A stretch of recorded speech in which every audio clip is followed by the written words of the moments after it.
Diana, la cause des femmes en Afrique, elle est encore loin. Il faut simplement constater, parmi les panélistes, il y a très peu de femmes. Heureusement, Afrique Média, au niveau de sa rédaction, et je salue le PDG parce que c'est aussi son action en ce sens, il a donné sa chance à de nombreuses jeunes femmes.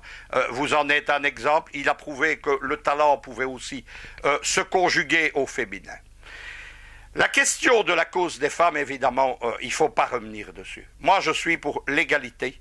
Je suis pour l'égalité civile, l'égalité politique, l'égalité de salaire.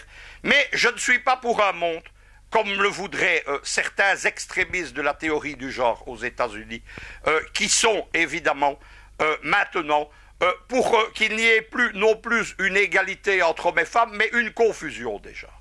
Je suis choqué de voir utiliser le terme de genre dans la question qui introduit ce débat, mais je vois là une fois de plus, parce que je l'ai lu aussi dans Jeune Afrique cette semaine, l'influence maléfique de Jeune Afrique sur les thématiques d'Afrique Média. Je vais vous parler franchement quand même. Il y a des dizaines d'excellentes revues panafricanistes, dont le grand Africazi, qui a été le défendeur de la cause du tiers-monde dans les années 60, 70, 80, qu'il est toujours au moment où Jeune Afrique était un cheval de Troie au service des Occidentaux et de la France-Afrique. Qu'est-ce que c'est la fameuse théorie du genre? C'est une théorie qui est issue des théories radicales des minorités sexuelles radicales de Californie, ce qu'on a appelé le mai 68 américain. La théorie du genre, c'est quoi? C'est que le sexe ne serait pas déterminé par la biologie, ne serait pas déterminé à la naissance, qu'il serait le produit d'une éducation et qu'on pourrait donc, en les éduquant, faire des garçons des filles ou des filles des hommes. C'est une farce, évidemment. Ça va contre l'ordre biologique du monde. L'ordre biologique du monde, c'est un ordre sexué.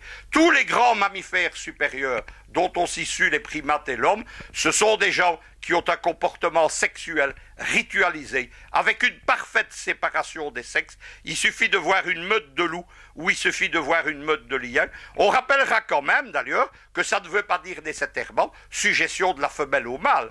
Dans les meutes de loups, par exemple, il y a une femelle dominante qui domine tout sauf le mâle dominant. Chez les lions, il y a les mêmes rituels, etc. La théorie du genre, c'est quoi? C'est un moyen que veut cette civilisation globalisante américaine, cette civilisation dont le grand philosophe allemand Spengler a dit qu'elle était passée de la barbarie à la décadence sans jamais avoir connu le stade de la culture. C'est la civilisation des immondices d'Hollywood, de McDonald's, de Coca-Cola, de toute cette saleté qui vise à détruire l'âme des peuples du monde et les cultures du monde. Eh bien, la théorie des genres, c'est quoi? C'est un moyen de détruire la famille. On l'a lancé contre la famille européenne. On a tenté de le faire en Russie. Poutine s'y est opposé radicalement, soutenu par la majorité des Russes. En France, le poisson pilote de cette théorie, c'est Madame Taubira et Madame Najot Belkacem. Najot Belkacem, qui est l'un des plus brillants éléments du parti américain en France, l'une des lauréates, les Young Leaders de la fameuse French American Foundation, c'est-à-dire de l'achat des élites françaises pour en faire des élites américaines.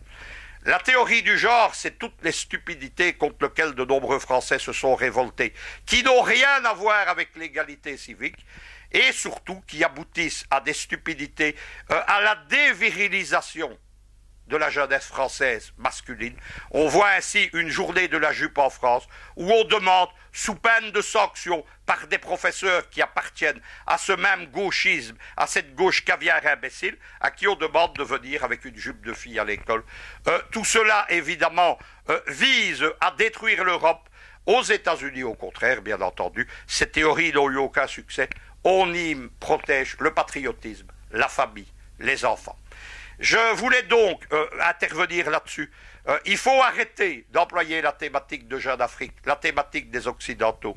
L'égalité hommes et femmes, la cause des femmes, n'a rien à voir avec cette théorie du genre, qui n'est qu'une maladie de l'esprit, issue de classes marginales d'une société décadente.